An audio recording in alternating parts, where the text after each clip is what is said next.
me, and I've got a cool name, Chip, and you guys don't care about that. You care more about the River Cats, right? This guy's nodding his head back here. I don't know if I like you. No, you're honest. That's cool. Last night I spoke at Sac State to a group of college students. Friday I'm speaking at a Rotary in Granite Bay up by Sacramento. Why?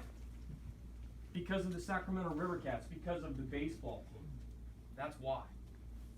Guys, athletics put us right in the middle of our culture where we can impact the people around us. Don't forget that. I don't care what role you play on what team you participate in. People are watching you and they're paying attention. How do you guys think you can affect culture at Lincoln High School?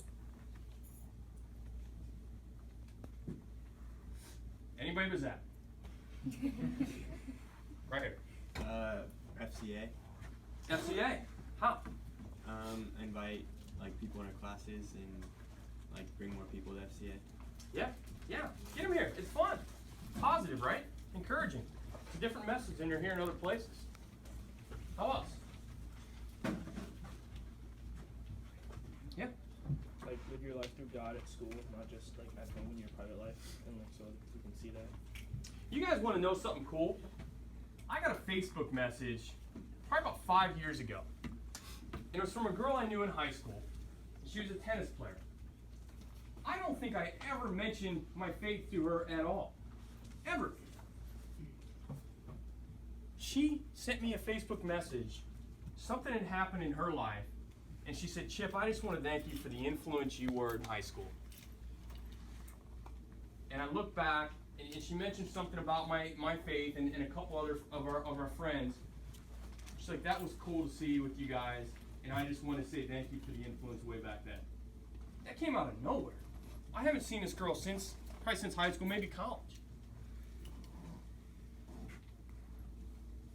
But the way you live your lives makes a difference. People see that. I had a situation, talk about not compromising. I had a situation probably about 7-8 years ago when I was working for a team up in Tacoma, Washington, and it was Good Friday, and I told my staff, hey, look, I'm going to a prayer service on Good Friday. If you feel like you need to, if you want to go to some type of service or observe this day, go ahead. It was the day before we opened, it was the Friday before we opened our season. Opening day was the next day. It was a very busy time. Easter Sunday, boss calls a 7 a.m. meeting on Monday. He's very upset about something. He asked me, why in the world would I didn't use those words, but essentially, why in the world would I let people have a day off? I point out to him, that was our biggest sales day of the entire year. People weren't goofing around, and only me and one other person, 2 of us, took time off to go observe Good Friday. He says, F you, F your religion, get the F out of here. Kicks me out of the meeting. That's real life. That's tough. That's a point where am I going to compromise? Am I going to fold? How am I going to respond to that? I wasn't happy, I'll tell you that. Went out, prayed for a while, called some people I trusted, helped me through this situation. I go back in after lunch, sit down, so we got to deal with this. What happened this morning? We've got to deal with this. And we resolved the issue. I continued working there, still have a good relationship with this guy. And as he went through his divorce a few years later, he calls me saying, hey, let's go for coffee because I'm struggling on how to deal with this. And I don't know if God is upset with me right now. Where are we going to compromise? Where are we not? What happens now, what you guys do now, the influence you have, it pays dividends. I guarantee it pays dividends later. Years after that, a guy calls me or emails me, moved down to Las Vegas. I want to thank you for standing up for your faith that day in the office. That wasn't easy. I don't know how you didn't walk out and quit. But I want to thank you for that. I had no idea this guy, I don't even know if he's a Christian or not. Something happened years later that told him, hey, email Chip. So I don't know what was going on, but it made an impact. Think about ways you can embrace your culture so that you can impact your culture.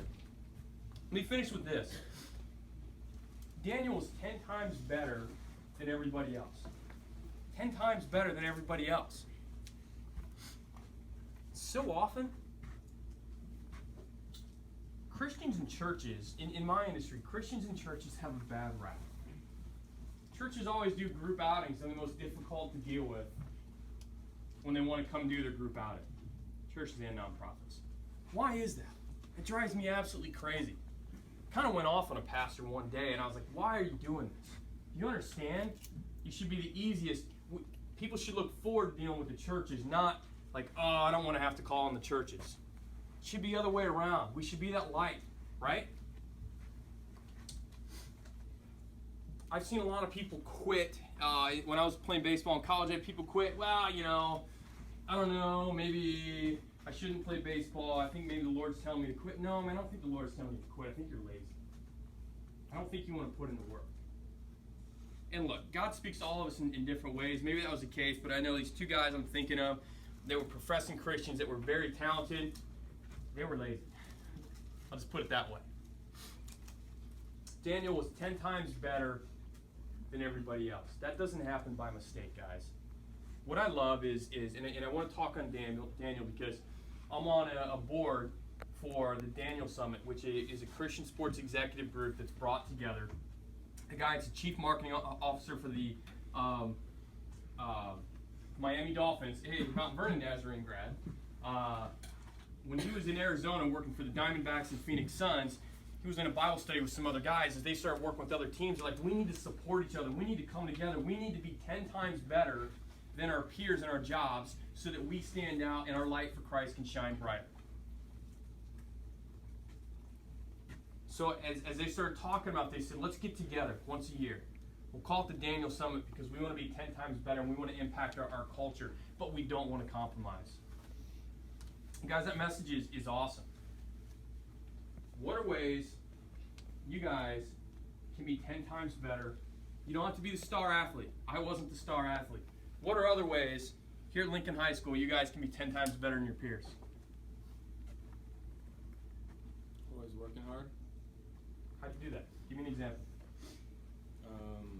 My example would be just having the mindset of someone's always watching, like you touched on earlier. So you're never gonna fall. You're just gonna keep working. And if you do something wrong, you fix it to better yourself every time. Yeah. Yeah. Look, you may not always end up being the best, but hard work, working harder, doing the right things, that's gonna put you ahead. What else can you do? Scratching your eye, or you raising your hand, you want to share something? No, my contacts is slipping out. Well, you can still share something. I don't know, like being kind to people who aren't kind to you. Yeah, absolutely. Is there anything more powerful than when you're kind to somebody and you love somebody?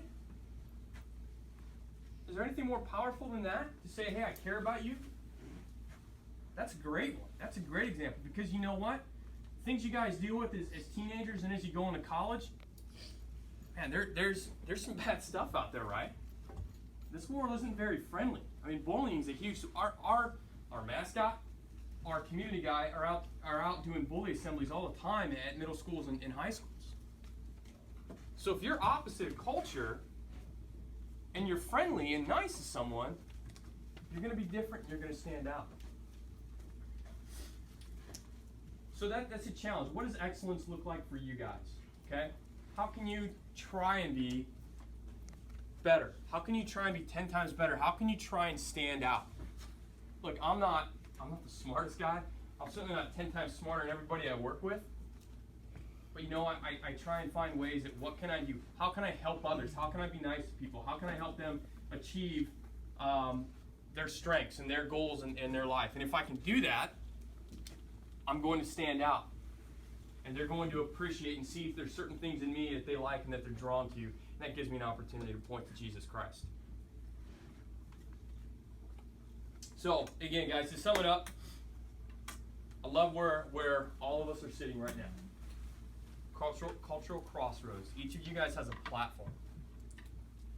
Think about Daniel. Read Daniel 1. Don't compromise. Find areas you're not going to compromise. Make sure they're biblical. Let me say that. We can be very idealistic, but find real biblical things. You know what? God doesn't want me to compromise. He tells us in his Bible not to compromise in these areas. Identify those. Embrace the opportunity the culture gives you. Embrace those opportunities. Okay? And this is scary, guys, because sometimes other Christians may not like that or agree with it.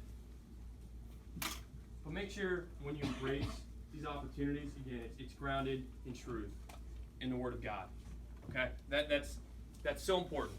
Make sure it's grounded in here. Make sure it's not something that, oh, that'll be fun. I'll say I'm embracing that. No, it doesn't work that way. Because you know that's not the truth.